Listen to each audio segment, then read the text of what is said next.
I was standing at my father's graveside when my stepmother Patricia looked me in the eye and said, "Real family doesn't abandon their parents for 15 years." The lawyer had just finished reading Dad's will. Everything went to her and my half-brother Kevin. $800,000, the family business, even my grandmother's jewelry that was supposed to be mine. Patricia smiled that cold smile and whispered, "Blood doesn't always mean family, sweetheart." What she didn't know was that I had Dad's real will in my purse, the one she thought she'd destroyed. And I was about to make sure everyone at this funeral learned exactly who the real liar was. Quick, drop a comment telling me where you're watching from, and if you've ever been excluded from your own family. If you've ever watched relatives rewrite history while you stood there powerless, smash that subscribe button because this story is about a daughter who refused to let her father's legacy be stolen by lies. Hit that like button if you think family betrayers deserve to face the truth. Let's dive into this story of justice served cold. My name is Rachel Morrison, and for 35 years, I believed my father David loved me more than anything in the world. I was his only child for 16 years, his little princess, his pride and joy. We had the kind of relationship that other kids envied, movie nights every Friday, camping trips every summer, and long talks about everything and nothing. Then Dad met Patricia. Patricia Williams was elegant, charming, and exactly 12 years younger than my father. She was a divorced mother with an 8-year-old son named Kevin, and she seemed perfect in every way. At first, I was happy for Dad. It had been 5 years since Mom died in a car accident, and I wanted him to find love again. Dad's eyes lit up like a teenager's the night he introduced us. "She makes me feel young again, sweetheart. I think you're really going to like her." I tried. I really did. Patricia was sweet to me during their dating period, always asking about school and complimenting my clothes. She brought Kevin around, and we all did family activities together. It felt like we were building something new and beautiful. But things started changing after they got married. The changes were so subtle at first that I thought I was imagining them. Patricia would interrupt when Dad and I were talking about my college plans, steering the conversation toward Kevin's school activities instead.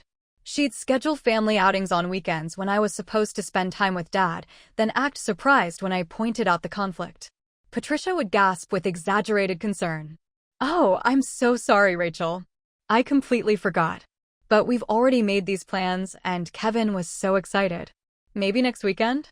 Next weekend always brought another excuse. Patricia was a master at making herself look thoughtful while making me seem selfish. When I wanted to display some of Mom's photos in the living room, Patricia would tilt her head consideringly and speak with careful diplomacy. "Of course, we can put up pictures of your mother. I want Kevin to understand that this house has history. But maybe we could balance them with some new family photos." Slowly, Mom's pictures moved from the main living areas to the hallway, then to my bedroom, then into boxes in the garage. Patricia explained with gentle firmness when I asked about the missing photos. "We need to help your father move forward, not live in the past. Don't you want him to be happy?" The most painful change was how Patricia convinced Dad that I was choosing sides between my old family and the new one. When I spent time with my mother's parents, Patricia would make comments about how I was clinging to the past instead of embracing our new family unit. Her voice carried concerned authority one evening when she spoke to Dad, not knowing I was listening from the stairs. "Your grandmother fills your head with stories about your mother. It's not healthy for Rachel to live in yesterday. She needs to focus on the family she has now, not the one she lost." Dad started discouraging my visits to my grandparents. When I protested, he'd look tired and speak with weary disappointment. "Rachel, can you just try to make this work? Patricia is trying so hard to include you, but you keep pulling away." I wasn't pulling away. I was being pushed out. By the time I graduated high school, I felt like a stranger in my own father's house. Every conversation seemed to revolve around Kevin's achievements, his soccer games, his grades, his college prospects. When I mentioned my own accomplishments, Patricia would smile and respond with practiced equality. "That's wonderful, dear. Kevin just made the honor roll too." I was accepted to Northwestern University with a partial scholarship. Dad was proud, but Patricia immediately started talking about how expensive college was and how we needed to think about Kevin's future too. She spoke with financial concern that sounded perfectly reasonable. "Maybe Rachel should consider the state university. It's more affordable, and she'd be closer to family." I knew what she really meant. She wanted me gone, but not too far away to make Dad look bad. I chose Northwestern anyway. It was 3 hours away, close enough to visit, but far enough to breathe. I threw myself into my studies, made new friends, and slowly built a life that didn't revolve around trying to earn Patricia's approval. But I never stopped calling Dad. Every Sunday, like clockwork. Except Patricia always seemed to answer the phone. Her voice would sound pleasantly surprised each time. "Oh, Rachel. David's just stepped out. Can I take a message? He's in the shower right now. I'll tell him you called. You just missed him. He had to run to the store." When I did manage to talk to Dad, our conversations felt rushed and superficial. He'd ask about school, I'd tell him about my classes, and then he'd say he had to go because Patricia needed help with something. I started to wonder if he even wanted to hear from me anymore. After college, I got a job in marketing at a firm in Chicago. I met my husband Mark at a company party, and we fell in love over our shared passion for hiking and bad movies. When we got engaged, I was so excited to share the news with Dad. Patricia answered the phone as usual. Her voice was bright with manufactured enthusiasm. "Oh, how lovely, dear. David will be so pleased. When's the wedding?" "We're thinking next spring." I wanted to talk to Dad about walking me down the aisle. There was a pause. Patricia's tone became more measured. "Well, you know how busy he is with the business. And Kevin's graduating high school this year, so it's a very exciting time for us. But I'm sure we can work something out." The wedding planning became a nightmare. Every suggestion I made was met with Patricia's helpful alternatives. The venue I loved was too expensive. The date I wanted conflicted with Kevin's graduation party. The flowers I chose were too flashy. Patricia would speak with gentle authority. "David thinks we should keep things simple. Maybe something smaller, more intimate." What she meant was cheaper and less important than Kevin's celebration. Dad walked me down the aisle, but he seemed distracted the whole day. During the father-daughter dance, he kept looking over at Patricia and Kevin at their table. His voice sounded weary as we swayed to the music. "I'm proud of you, sweetheart. I just wish things weren't so complicated." "What do you mean, Dad?" "Patricia says you never call anymore unless you want something. She thinks you only see us as a bank account now." I was so shocked I almost stopped dancing. "Dad, I call every week. Patricia always says you're busy." Dad's response came without conviction, more like he was repeating something he'd been told. "Maybe you should call when she's not around then." That's when I realized that Patricia had been poisoning our relationship for years, drip by drip, lie by lie. Mark and I moved to Chicago permanently after the wedding. I kept calling Dad, but the conversations became shorter and more strained. Patricia had convinced him that I was ungrateful, selfish, and only interested in his money. The worst part was that I could see what was happening, but I couldn't prove it.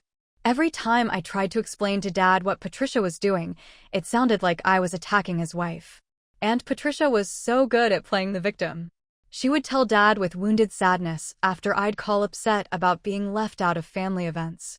"I've tried so hard to have a relationship with Rachel, but she resents me for marrying you. I understand it, but I don't know how to fix it."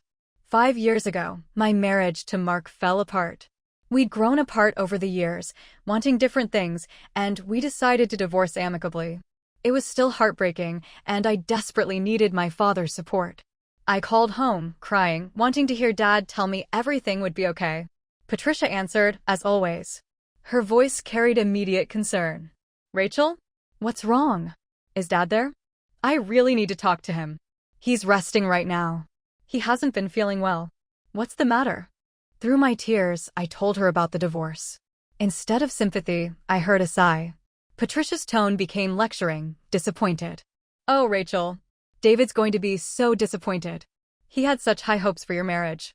Maybe if you'd made more effort to be part of this family, you'd understand how to maintain relationships." "What does that mean?" Her voice took on a cold, analytical quality. "Well, dear, you've been so focused on your career and your life in Chicago that you've forgotten about the people who love you here. Kevin calls his father every day." "Every day, Rachel. When was the last time you visited? When was the last time you asked about David's health instead of just talking about yourself?" I tried to explain that I called every week, that I'd tried to visit but was always told it wasn't a good time. But Patricia had an answer for everything. Her voice became final, dismissive. "David can't talk right now. He's very upset about your marriage falling apart. Maybe you should think about why your relationships keep failing, Rachel. Maybe the problem isn't everyone else. She hung up. Dad never called me back. I was too hurt and too proud to try again. If my own father couldn't be bothered to call his daughter during the worst time of her life, then maybe Patricia was right. Maybe I really was the problem. For the next 3 years, our only contact was brief, awkward phone calls on birthdays and holidays. Dad sounded distant and tired. I wondered if he even missed me anymore. Last month, I got the call that changed everything. Kevin's voice was formal and cold when he told me Dad had died of a sudden heart attack. Kevin spoke with bureaucratic efficiency. The funeral is on Saturday. Mom thought you should know. Mom. He called Patricia Mom, even though she'd never adopted him and he had a living mother. But she'd become the center of Dad's world and I'd become a stranger. I flew home for the funeral with a heart full of regret. Our last conversation had been 3 years ago, a 10-minute call on Dad's birthday where he'd seemed distracted and eager to end the call. At the funeral home, I barely recognized my own father's life in the displays. Every photo showed Dad with Patricia and Kevin. Their wedding pictures, Kevin's graduations, family vacations I'd never been invited to. There were maybe 3 pictures that included me, and they were all from before Dad remarried. It was like I'd been erased from his history. During the service, I sat in the 3rd row behind Dad's golf buddies and business associates. Patricia and Kevin sat in the front row with Kevin's wife and children, grandchildren I'd only seen in Facebook photos because I'd never been invited to meet them. When people came to offer condolences, Patricia would graciously accept their sympathy, then add with practiced sadness, "Rachel lives so far away now." David rarely saw her anymore. They weren't very close in recent years. Each comment was like a knife. She was rewriting history in real time, making me look like the ungrateful daughter who'd abandoned her father. The worst part was that people believed her. Why wouldn't they? She was the grieving widow who'd stood by Dad's side for 20 years. I was just the distant daughter from his first marriage. The will reading was held the day after the funeral at Dad's lawyer's office. I sat across from Patricia and Kevin, hoping against hope that Dad had remembered me, that somewhere in his final documents was proof that he still loved me. Mr. Henderson, Dad's lawyer, looked uncomfortable as he opened the file. His voice was professional but strained. David's will is quite straightforward. He's left his entire estate to his wife Patricia and his son Kevin. My heart stopped. His son Kevin? Mr. Henderson's explanation was matter-of-fact. Yes. David legally adopted Kevin 5 years ago. As his wife and legal son, they inherit everything: the house, the business, his investment accounts, and all personal property. $800,000. The construction business Dad had built from nothing. The house I'd grown up in. Even my grandmother's emerald ring that Dad had always promised would be mine someday. All of it gone. Mr. Henderson continued, still not looking directly at me. David felt strongly that his immediate family should inherit. He was quite clear about his wishes.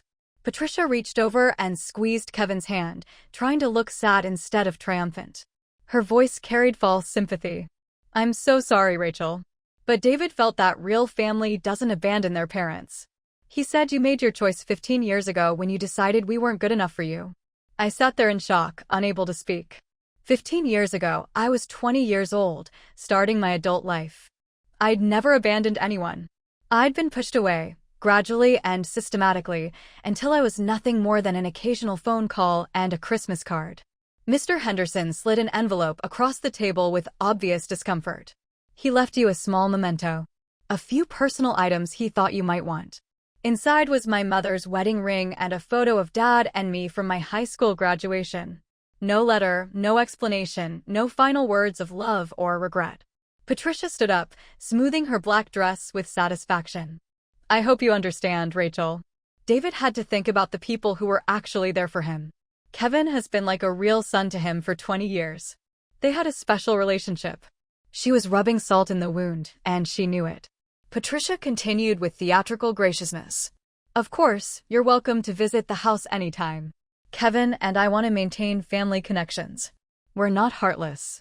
But her eyes were cold, and I knew she was savoring this moment. She'd finally won completely.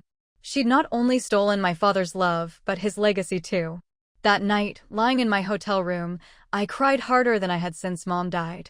Not just for Dad, but for the relationship we'd lost, for the lies that had poisoned everything, for the 20 years I'd spent trying to prove I was worthy of love from the two people who were supposed to love me unconditionally. But then I remembered something. Dad had always been careful about important documents. When I was a teenager, he'd shown me his safe and made me memorize the combination, just in case. The combination was Mom's birthday, April 15th, 1955. He'd never changed it, even after marrying Patricia. The next evening, I drove to Dad's house. Patricia's car wasn't in the driveway. She was probably at Kevin's house, celebrating their victory with his family. I used the key Dad had given me 20 years ago, the one Patricia didn't know I still had. The house felt different without Dad in it, but it still smelled like his cologne and the coffee he drank every morning. I went straight to his office, to the safe hidden behind his desk. My hands shook as I entered Mom's birthday. The safe clicked open. Inside, underneath some old insurance papers and Mom's jewelry, I found what I was looking for, another will. This one was dated just 6 months ago, and it left everything to me. But there was more. A letter in Dad's handwriting addressed to me. My dearest Rachel, if you're reading this, then Patricia has done what I've been afraid she would do. She's probably presented a fake will that leaves everything to her and Kevin. Sweetheart, I need you to know that I never stopped loving you. I never stopped wanting you in my life. For years, Patricia has been intercepting your calls and letters. She told me you never wanted to talk to me, that you were too busy with your new life to care about your old father. I found out about your divorce through Facebook, not from you. When I asked Patricia why you hadn't called to tell me, she said you'd asked her not to bother me with your problems. She said you were ashamed and didn't want me to know you'd failed at marriage.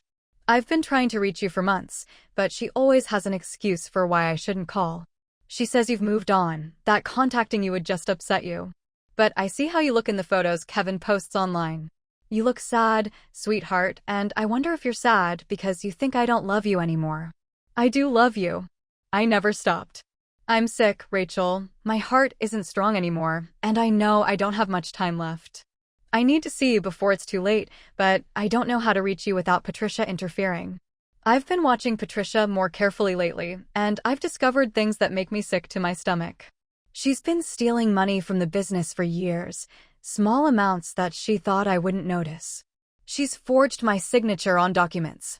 She's lied to me about so many things. I've hired a private investigator to gather evidence. I'm planning to divorce her, but I wanted to have all my legal affairs in order first. If something happens to me before I can fix this mess, please know that this will, the one you're holding, is my real will. The one she'll present is a forgery. I've been such a fool, sweetheart. I let her convince me that you didn't love me anymore, when the truth is that she's been keeping us apart so she could have complete control over my life and my money. Please forgive me for being weak. Please forgive me for letting her poison our relationship. I love you more than life itself, and I'm sorry I let her make you feel otherwise. Your loving father, David. I collapsed into Dad's chair, the letter clutched against my chest, and sobbed. All these years, I'd thought he'd stopped loving me. All these years, I'd blamed myself for our distance. But it had all been Patricia's manipulation. I kept reading through the papers in the safe.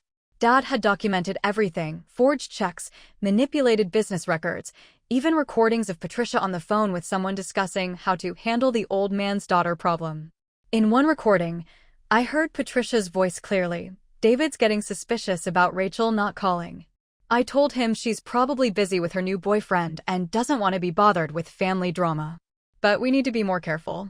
If he ever talks to her directly, our whole story falls apart. Dad had been gathering evidence to protect both of us, but he died before he could act on it.